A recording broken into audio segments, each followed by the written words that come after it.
Good morning mga kabalisong. Today is Saturday. Samahan nyo kami sa another adventure namin dito sa around the area lang naman. 40-45 minutes drive. Mandarin tuloy. Persimmon picking this time. Kasi nakapag Mandarin picking na kami. Actually marami kang pwede puntahan. Pero dito persimmon. Mamaya makikita nyo sa lugar, papakita ko sa inyo kung paano mag-pick nun. So kakain tayo marami doon para makabawas-bawas sa timbang nung bibili na kukunin natin, no? Kasi pagkakalam namin usually mga picking, fruit picking ay babayaran mo yon kung ano yung mga na-pick mo. Okay, so 9 o'clock yung booking. Sipat na tayo para makukuha tayo ng parking. Okay, see you later.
Nandito na tayo mga kabalusong. Na-miss lang namin yung entrance.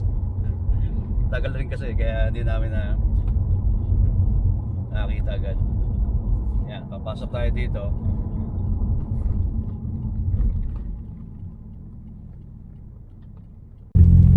She must be the owner. Ito na yung buti na may car park na ngayon. Dati kung saan lang eh.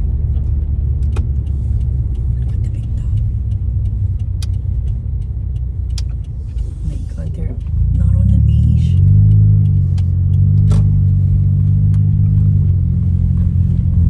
There's your notice.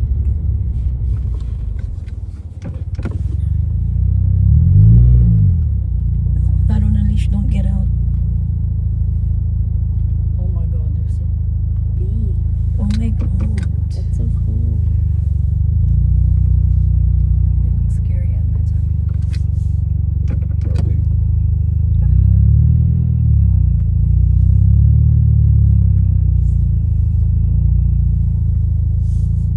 Nandito na sa car park. 9 o'clock, so time check is 8:50. So nagdadatingan yung mga nakabook ng 9 to 9:30. So sabi nila dito 1 hour lang daw yung ano mo doon sa pag-pick, no? Ang rules yata, usually among rules sa ganyan eh, That's big. kapag nag-pick ka, pwede ka kumain, no? Kaya lang pero huwag yung mang sayangin. Yun ang sinasabi lagi nung may-ari. So pwede mong i-pick, pwede ka kumain as many as you can. Tapos yung na-pick mo, yun ang babayaran mo ngayon. Ang kagandahan dito, meron dito ang traktora. So dadalhin ka doon sa farm mismo. Hindi dito yung farm eh, doon. Dinaanan natin kanina kung nakita niyo. Kita niyo sa bandang kanan yung mga puno doon. I know it's hard to see pero yun, doon tayo pupunta. Kaya simulan na natin ang journey today. 9:30 pa naman. So ayan mga kabalasong, ang aming sasakyan papunta doon sa farm. Oh, ayos na yan oh. Ayan, dadalhin yan doon sa ano, doon sa waiting area ng mga magpo-fruit picking. So pwede pala na ngayon mag-ano doon, mag-picnic doon sa area na yon. Nung araw wala yan eh. Tapos ito, medyo restricted to. Pero ngayon, in-improve na nila. Ayan o. So ito yung sa amin, tas kay Daddy. Tapos daming naka-Subaru. Subaru to like ito oh. Yan. Impreza, Liberty, sa akin Double Rex, tapos meron pa yung Forester. Kung may mga bisita kayo na naparating ng Australia itong month of April, May, ito yung magandang puntahan. Short trip lang kung nandito kayo sa Campbelltown area. Ang ganda ng araw, no? Tingnan nyo. Kasi makikita nyo yun, magbabago yung mga puno na yan. Tingnan natin. Parang Canada, no? Nagbabago yung kulay ng dahon.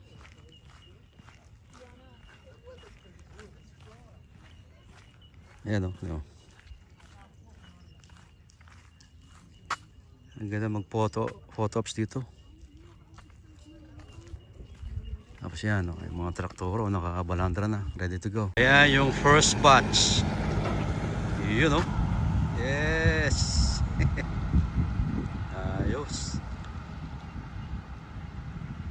Titirahan nyo kami ha. So ito yun mga kabalasong, ang itsura nya. Hindi pala yellow, sorry, akala ko yellow. Orange pala, yan. Yan yung actual na tree na nandun, na pupuntahan natin. Ito, parang ano lang nila, display. Pero ito na yan, pwede mo kainin. Kaya sabi, do not touch to. So pinapakita ko lang sa inyo. Yan. Late lang siya, pero grabe no, mamunga.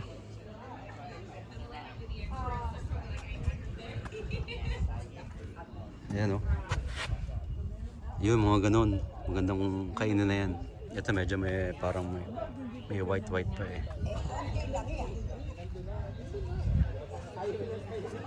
Ayan o. So ayan mga kabalasong, pumunta na tayo sa reception para verify yung booking. Then pila na tayo. Tapos we're good to go.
So yun mga kabalasang, binigyan tayo ng little demonstration dun sa ano.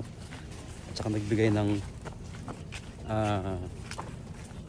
instruction ng mga nag-set siya ng may sariling rules siyempre no. Hindi ka pwedeng pitas ng pitas kahit hilaw, tapos tatapo mo na lang dito, bawal yun. So, kailangan natin i-respect yun. Medyo maputik lang kasi nga anti-farm to eh. May dala kaming bag. Yan. So, siyempre, yung mga bata bawal umakyat dito sa puno, baka mabali. So, mabayaran daw. Tapos pagpitas, twist hanggang sa makuha mo. Huwag mong hilahin. Okay, let's enjoy.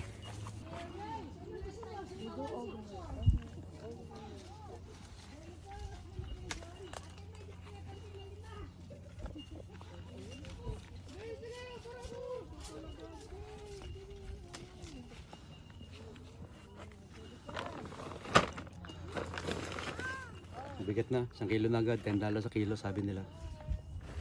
So, meron ako dito ng $20. 2 kilo.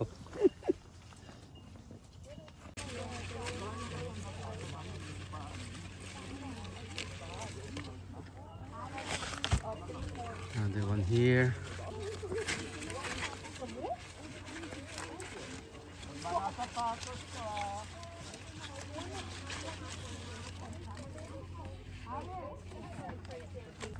Bumibigat na, makakabalas yung bag ko. Yun. Isang bungkos.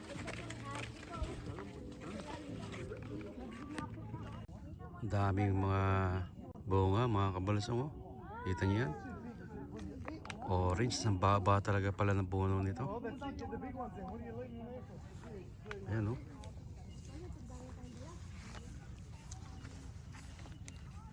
Tingnan nyo yan. Oh, baba. Tas lupa na yan. Haba yan hanggang dun. Kabilaan. Yung mga nasa unahang mga puno na harvest na. So ito hindi pa. Ayan o. Sige. Itasin natin. Nakakatatlo na ako mga kabalasong. Sabi kasi nila $10 sa kilo. Dapat baka 1 kilo ako no. Ayan o. Yan yung mga ganitong size dapat ng pinipitas. Tigas. Baka masira ako yung sanga. Huwag na yan. Ito. Twist out, twist, twist.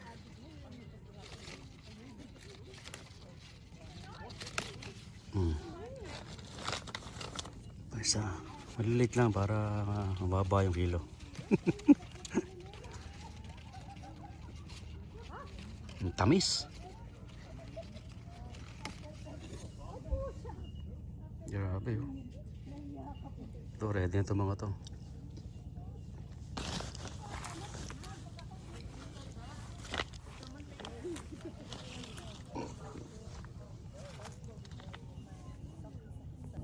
Last time nung nandito yung ate ko, shoutout muna pala kay Ate Adele. So yung sister ko nandito, dinala rin namin siya dito. At years ago. So ano din, para ma-experience din niya yung actual ng fruit picking ano. Sobrang tamis mga kabalasong.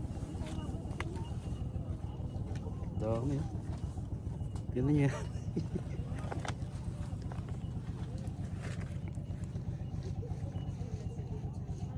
Magandang negosyo to.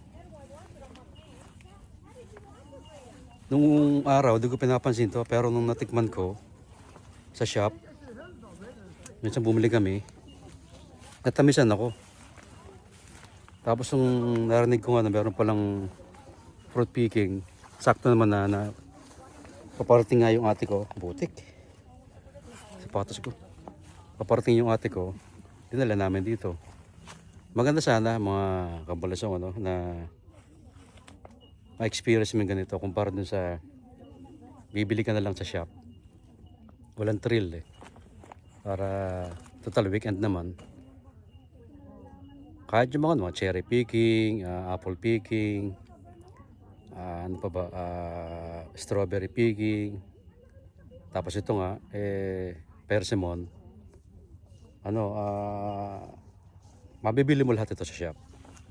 Lalo na pagka-season. Kaya lang, sa ganitong klaseng iba rin nga kapag na-experience mo mag-pick. Kasi nung araw, nung malilig kami, mga kalaro ko, pinipick lang namin Aratiles. O, di ba? Sorry mga kabalasan, baka madulas ako. Tingnan nyo. Ayan, So, basa pa kasi nag-uulan nung lately. So, ayan. Tawid tayo. Kung pupunta kayo dito, mga kabalasong, magdala kayo ng una, sarili nyong bag, siyempre. Pangalawa, yung hindi white shoes. Mas maganda sana kung bota kaya lang nakalimutan ko.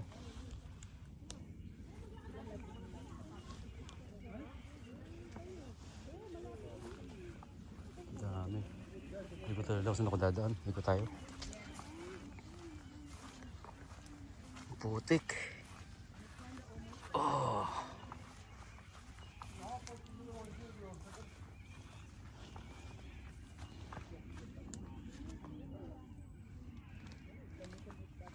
So ganito yung mga kabulas yung sinasabi nila, hindi mo pa pwedeng, hindi pa ready yan. Although malaki siya, hindi pa siya ready. Compare mo dito sa ito, di ba? Yellow na siya.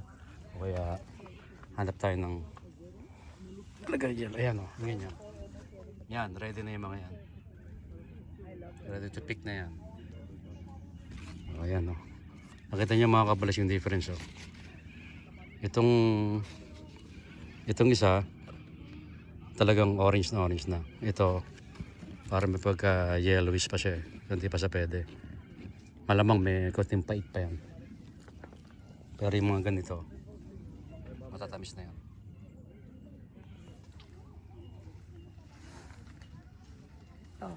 Yan, sige. Ay, hindi, mag-berde pa. Yan, taas na yan. Yan.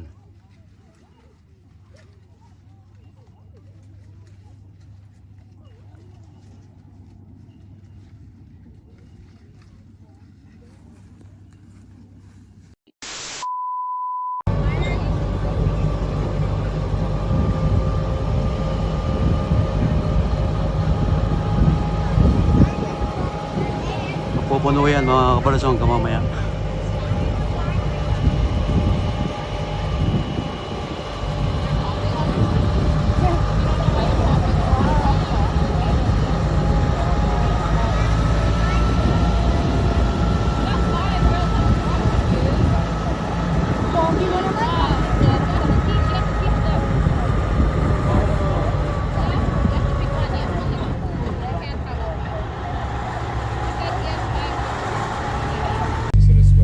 Yun, okay na mga kabalasong. Tapos na tayo after an hour. Ang daming tao kung nakita nyo kanina nung pabalik kami. Puno naman yung parking dito. Buti na lang talaga maaga kapag nagbubook ka ng ganito para at least makuha mo agad yung best spot ng parking.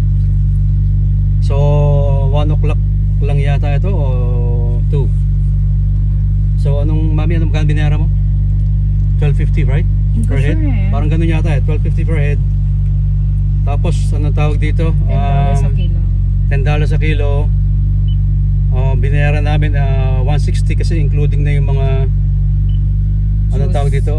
Juice na binili namin kasi bago kayo mag-exit dadaan kayo dun sa tindahan ng mga bilihan ng mga anong tawag dito? Jam, tapos juice, Chutney. meron silang dried persimmon. So marami kang mapipilian. Kaya lang kasi juice na lang pinili namin. So ayan, okay naman. So lalagay ko mamaya yung link dito para just in case interested kayo. Pwede kayo mag-book. Maganda yung weather ngayon. Akala ko giginawin ako kasi kanina mahangin. So lahat sila naka-jacket. Ngayon pare-paras na kami nagtanggal sila ng jacket. So uwi na kami ngayon. Baka dumaan muna kami dito siguro para mag-lunch along the way kung saan meron. So mamaya na lang ulit mga kabalasang. Okay?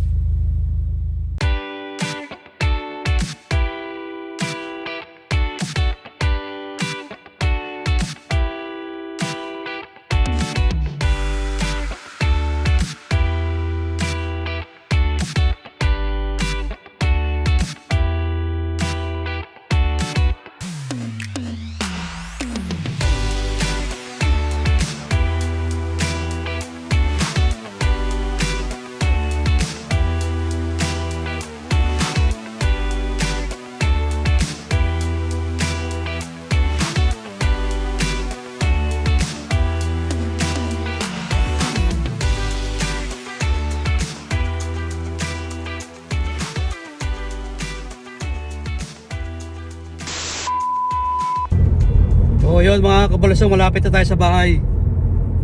Bago lahat, syempre, bago ko makakalimutan, magsha-shoutout muna tayo sa mga kaibigan natin, no? So unang-una si Boss Michael Bagiwong, sa sister ko si Adele, tapos sa mga taga-Canada Pinoy vloggers naman si Tim Soliman. Alam ko kakalipat lang nito sa Tim Soliman ng Calgary. Tapos si paring Howard ng Edmonton, Canada. Si Randy Boy ng Rocky Mountain, Canada rin. So ayan, mga halos kalilipat din lang yan. Nakita ko yung paglipat na lang. So maraming salamat sa Diyos at nakabalik tayo na maayos, walang problema. Nag-enjoy mga bata. Sana nag-enjoy din kayo kahit masaglit lang ito. At salamat din sa inyong mga walang sawa pag suporta sa ating maliit na YouTube channel. At sa mga susunod pa, maraming salamat sa mga mapapadaan pa lang at saka nakapanood ng mga previous vlog natin. Sa muli, maraming salamat sa inyo at ingat lagi. Lagi ko sinasabi, huwag mawawala ng pag-asa. Thank you and bye for now.